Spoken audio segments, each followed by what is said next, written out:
Sebelum masuk di alur cerita kali ini, Mimin sarankan untuk tonton cerita sebelumnya agar lebih memahami jalan ceritanya. Selamat mendengarkan. 1.500.000. Raja Dewa Iblis berlengan 8 kembali menawar dengan harga yang sangat tinggi. Harga yang mengerikan itu membuat semua orang terdiam. Namun, Perdana Menteri Harmoni Surgawi tetap tenang, menatap Ksatria Naga Bulan Bintang Li Jinyi di atas panggung, dan berkata dengan tegas, "Ksatria Naga Bulan Bintang, harga lelang artefak ini telah melampaui 1 juta koin kristal naga langit. Saya rasa tidak masalah untuk melanjutkan lelang. Namun, lelang memiliki aturannya sendiri. Jika suatu barang dimenangkan tetapi harganya tidak dapat dibayar, menaikkan harga secara membabi buta akan merugikan keseluruhan lelang, bahkan memengaruhi kredibilitas federasi. Jadi, saya harap penawaran mulai sekarang menggunakan mata uang fisik untuk memverifikasi daya beli yang sebenarnya. Saya menawar 3 juta koin kristal naga langit dalam bentuk fisik." Sambil berbicara, Perdana Menteri Harmoni Surgawi melambaikan tangan kanannya, dan sebuah kartu berputar dari tangannya, melayang ke udara.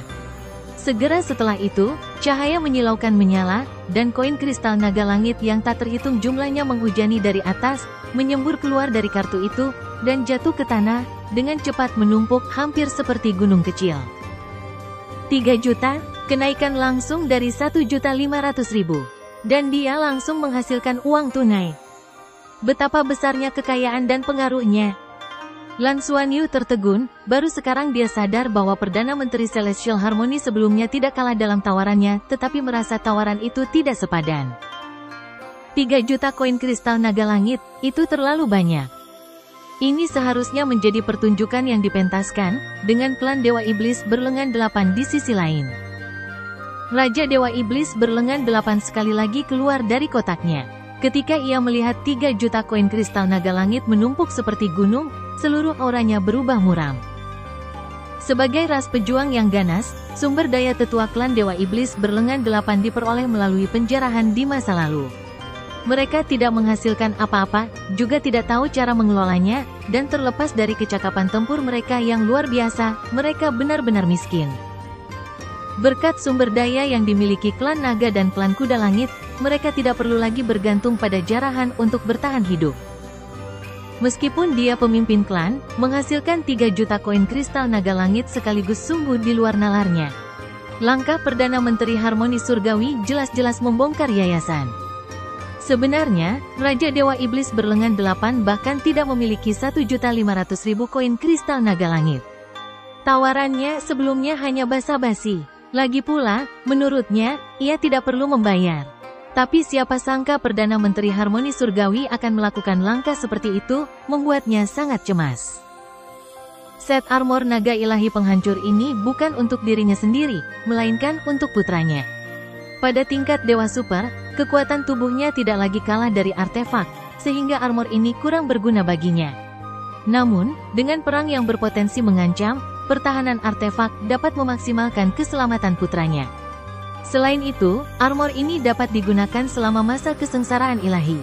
Setelah turnamen rookie masa depan, putra mahkota iblis berlengan 8 juga akan mengalami terobosan. Raja Dewa Iblis, jika kau bisa menghasilkan lebih dari koin kristal naga langit fisik ini, maka aku menyerah.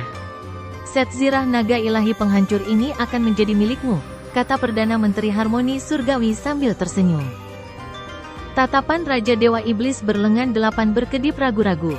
Namun sesaat kemudian, pupil matanya sedikit mengecil, dan ia berkata dengan dingin, "Kau pikir aku benar-benar tidak memilikinya? Apakah menurutmu aku benar-benar tidak memilikinya?" Sambil berbicara, Raja Dewa Iblis berlengan 8 mengangkat tangan kanannya, membuat gerakan menggenggam di udara, dan tiba-tiba, sebuah kartu jatuh ke tangannya. Perdana Menteri Harmoni Surgawi menatapnya dengan heran. Mungkinkah klan Dewa Iblis berlengan 8 benar-benar punya uang sebanyak itu? Detik berikutnya, sejumlah besar koin kristal naga langit berjatuhan, langsung menumpuk lebih banyak daripada yang ada di pihak Perdana Menteri Harmoni Surgawi. Tak perlu dihitung, jumlahnya saja sudah cukup untuk membedakannya. Perdana Menteri Harmoni Surgawi tampak terkejut, ia sungguh tidak menyangka klan Dewa Iblis berlengan 8 memiliki uang sebanyak itu. Namun, sesaat kemudian, ia secara naluriah melihat ke arah ruang pribadi klan naga dan klan kuda langit. Klan Dewa Iblis berlengan 8 tidak mungkin memiliki uang sebanyak itu, tetapi klan kuda langit dan klan naga pasti bisa. Para pembangkit tenaga listrik tingkat dewa super ini, yang mengendalikan misteri ruang angkasa, dapat dengan mudah mentransfer sejumlah uang kepada Raja Dewa Iblis berlengan 8. Hal ini sengaja mencegahnya mendapatkan set armor naga ilahi penghancur. Dalam sekejap mata, ia kini yakin betul bahwa barang lelang ini hanya dibuat untuk menaikkan harga. Ia tak akan pernah mendapatkannya. Ini penipuan, jelas penipuan.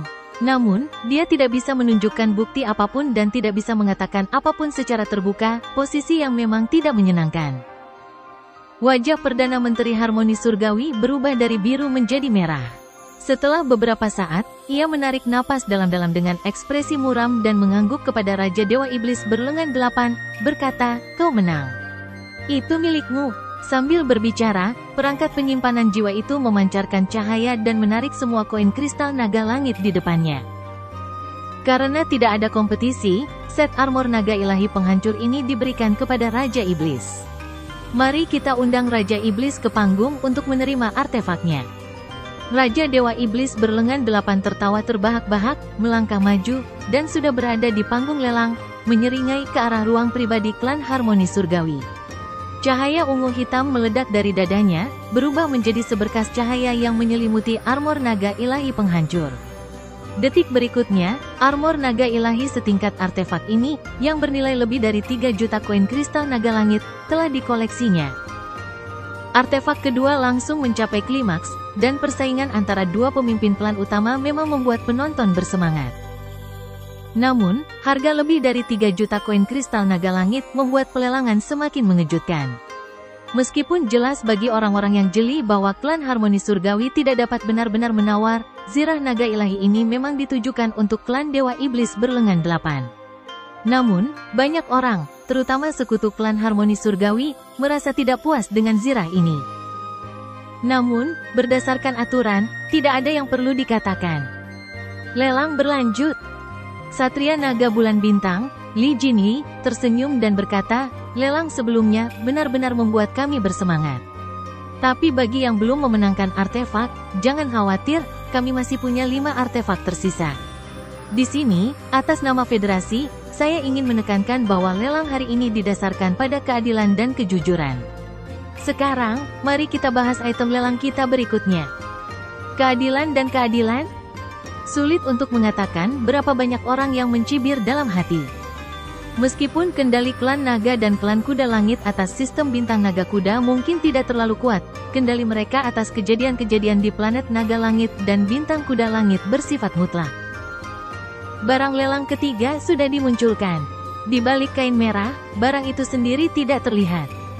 Ini artefak yang sangat aneh. Bertahun-tahun yang lalu, artefak ini secara tidak sengaja diperoleh oleh orang-orang kuat klan kami di sebuah planet di luar galaksi kita.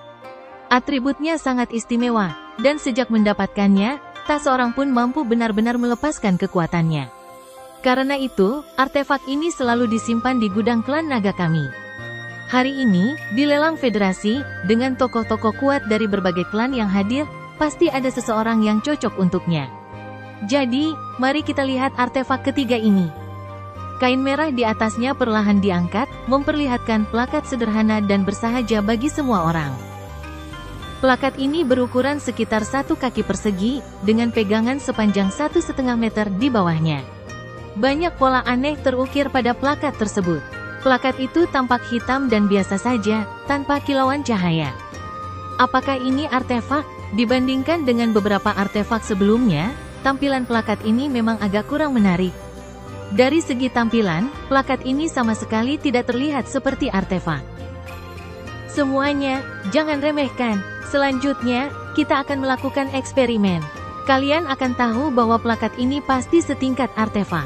Jadi, mari kita minta bantuan Lan, yang sebelumnya mendapatkan artefak. Lan, bisakah kau naik? Lan Xuanyu terkejut, jelas tidak menyangka Li Jinyi akan memanggilnya. Ia berdiri dan bergegas maju, sekali lagi melangkah ke panggung lelang. Li Jinyi memberi isyarat sedikit, dan Lan Xuanyu mengeluarkan plakat itu. Li Jinyi berkata, aku tahu kau ahli dalam berbagai atribut. Kami sebelumnya telah melakukan eksperimen dengan plakat ini. Kau bisa mencoba menyuntikkan kekuatan naga atribut apimu ke dalamnya terlebih dahulu. Lan Xuanyu memegang plakat itu, yang ternyata lebih berat dari yang diperkirakan dan sedingin es saat disentuh.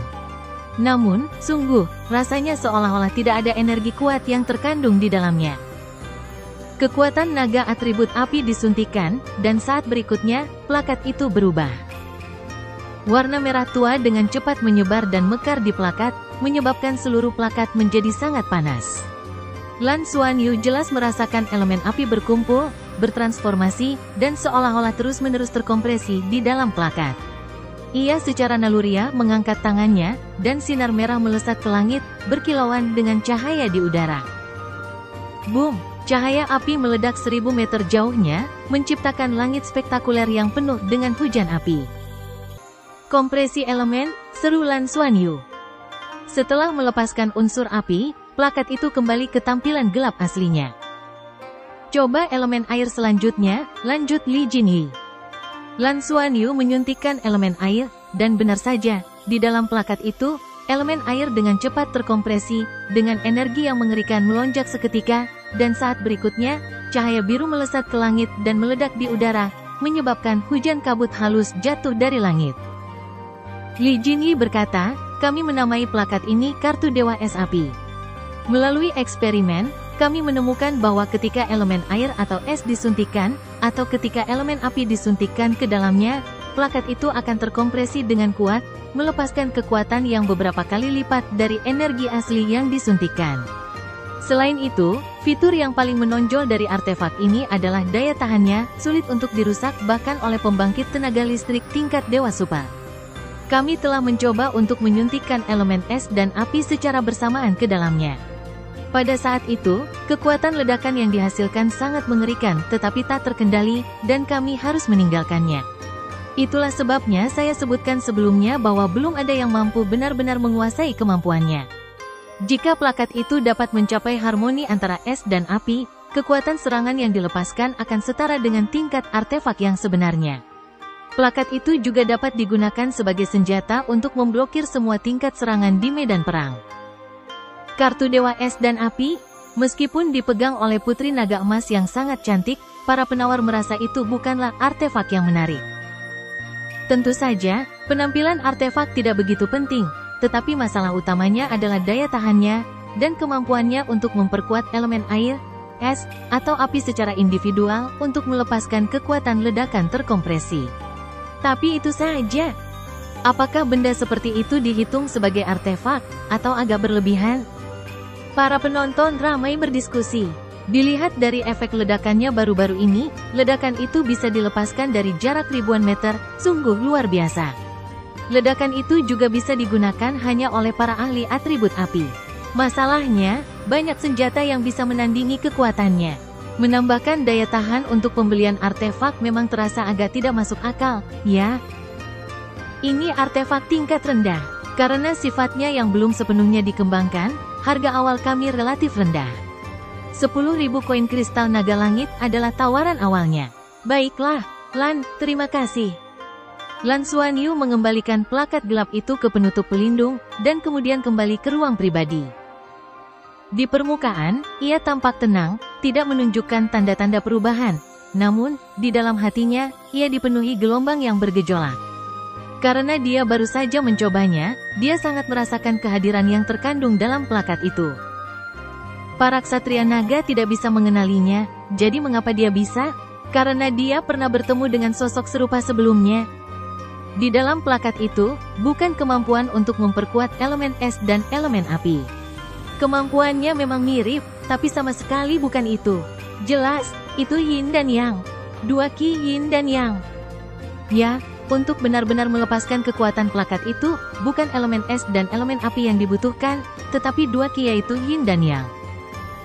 Hal ini langsung mengingatkan Lan Xuanyu pada burung Chaos Yin yang milik Tang Yuge. Burung itu adalah satu-satunya makhluk yang ia kenal yang dapat memiliki dua Qi Yin dan Yang secara bersamaan. Berkat burung kekacauan Yin Yang, jiwa bela diri Tang Yuge berevolusi dari Qilin 5 elemen asli menjadi Qilin Tiangan dengan Yin dan Yang terpisah. Oleh karena itu, jika artefak ini jatuh ke tangan Tang Yuge dan diaktifkan oleh 2 Qilin yang dari burung kekacauan Yin Yang, seharusnya artefak ini benar-benar menunjukkan kekuatannya.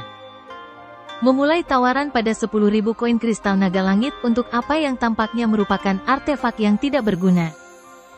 Hati Lan Xuanyu kembali meradang. Lelang sebelumnya untuk Destroying Divine Dragon Armor dapat digambarkan spektakuler, tetapi penawaran untuk Ice Fire God Card ini menjadi sepi. Padahal suasananya sudah sangat antusias, tapi benda yang bahkan tidak terlihat seperti artefak sungguhan ini sungguh sulit diterima. Meskipun murah, semua orang merasa murah itu tidak bagus, kan? Intinya, murah itu memang tidak berguna. Soal ini, bahkan Ksatria Naga Bulan Bintang, Li Jinyi, tahu betul. Kali ini, untuk mengakali jumlah, mereka bilang ada banyak artefak, tapi kenyataannya, tidak banyak yang benar-benar layak diperebutkan. Sekaya apapun klan naga dan klan kuda langit, mereka tidak akan menghasilkan artefak yang benar-benar luar biasa. Artefak tidak akan pernah cukup, bahkan untuk kelas sendiri. Selama 3 menit penuh, tidak ada yang menawar. Aneh, artefak ini tidak akan laku? Ada yang mau beli artefak ini untuk diteliti di rumah? Silakan tawar, desak Li Jinyi lagi tanpa daya. Tetap saja, tak ada yang menawar. Bahkan klan Harmoni Surgawi pun diam saja. Sebagai ras terkaya, klan Harmoni Surgawi memang kaya, tetapi mereka tak mau menyia-nyiakan uang. Setelah 2 menit berlalu, Li Jinyi melihat ke arah kotak klan naga, dan pemimpin naga langit mengangguk padanya. Li Jinyi berkata, kalau begitu. Tepat saat dia mengatakan ini, dia melihat Lan Xuanyu mengangkat plat nomornya di dalam kotak. Bagus, ada yang menawar 10.000 koin kristal naga langit sebagai harga dasar, ada yang menawar lebih tinggi. Li Jinyi menatap Lan Xuanyu agak terkejut, lalu tersenyum. Menurutnya, itu untuk menghindari rasa malunya. Gadis ini, sungguh baik. Tidak ada yang menawar. Ya, masih belum ada yang menawar. Percuma saja, 10.000 koin kristal naga langit bukanlah jumlah yang kecil.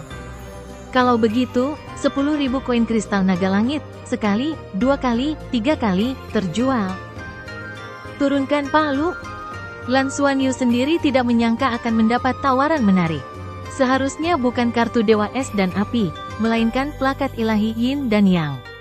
Meskipun ia tidak sepenuhnya yakin apakah itu akan berguna bagi Tang Yuge, mencoba mendapatkan 10.000 koin kristal naga langit bukanlah hal yang mustahil.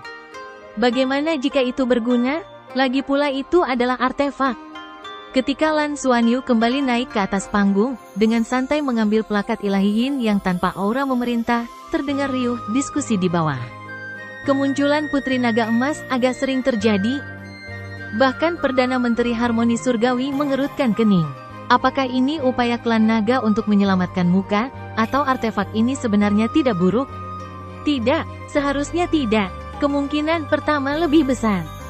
Tanpa infus energi, plakat ilahi Yin yang tidak menunjukkan perubahan apapun, menyerupai plakat besi gelap.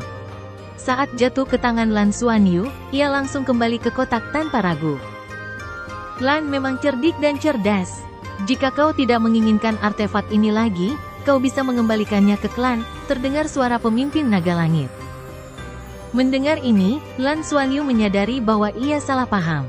Sebagian besar penawar, termasuk pemimpin naga langit, mungkin mengira klan naga ingin menyelamatkan muka dengan memintanya membeli kembali benda itu dengan harga dasar. Namun, ia benar-benar berniat membelinya dan benar-benar mendapatkan harga murah. Jika Tang Yuge bisa menggunakannya, siapa yang tahu akan berubah menjadi apa? Namun dia tidak menjelaskan, hanya membungkuk kepada pemimpin naga langit, terima kasih, pemimpin. Ksatria Naga Bulan Bintang, Li Jinyi, tersenyum tipis dan berkata, berikutnya adalah artefak yang bahkan aku sendiri pun tertarik, meskipun aku mungkin tak mampu membelinya. Memilikinya di lelang ini sudah cukup langka. Ayo kita undang. Kereta itu kembali menggelinding ke atas panggung. Kali ini, keretanya cukup panjang, dan saat naik ke atas panggung, tekanan samar muncul. Li Jinyi menahan senyumnya dan berkata, seperti yang semua orang tahu, kami, para ksatria naga dari klan naga, menggunakan Dragon Lance dalam pertempuran. Kenapa begitu? Karena kami punya jalur khusus untuk mendapatkan item-item yang sangat kuat untuk membuat Dragon Lance. Ada beberapa level dalam Dragon Lance, dan yang mencapai level dewa sangatlah langka. Dan item lelang berikutnya adalah salah satunya. Semua orang mungkin tahu bahwa Dragon Lance klan naga kita tidak bisa digunakan oleh klan lain, tetapi yang satu ini berbeda. Dragon Lance ini menggabungkan beberapa logam langka yang sangat berharga dan mengadopsi teknik penempaan dari beberapa klan besar, menjadikannya semacam eksperimen, sebuah uji coba. Kami membawa material terbaik untuk uji coba ini. Akhirnya, Dragon Lance tingkat artefak ini berhasil dibuat, namun kurang cocok untuk klan naga kita. Karena kekuatan naga yang terkandung di dalamnya tidak cukup murni, Dragon Lance ini bisa digunakan oleh siapapun dari klan manapun. Selama pembuatannya, klan naga menyediakan kerangka naga putih sebagai material utama Dragon Lance. Dapat digunakan oleh ras apapun, dan paling cocok dengan seseorang yang memiliki garis keturunan naga. Singkatnya, Dragon Lance ini paling cocok untuk anggota klan naga dengan warisan campuran. Agak aneh, tetapi kekuatannya tak perlu diragukan lagi, dapat digunakan oleh ras apapun. Sambil menjelaskan, dia menyingkapkan kain merah di kereta lelang di sampingnya.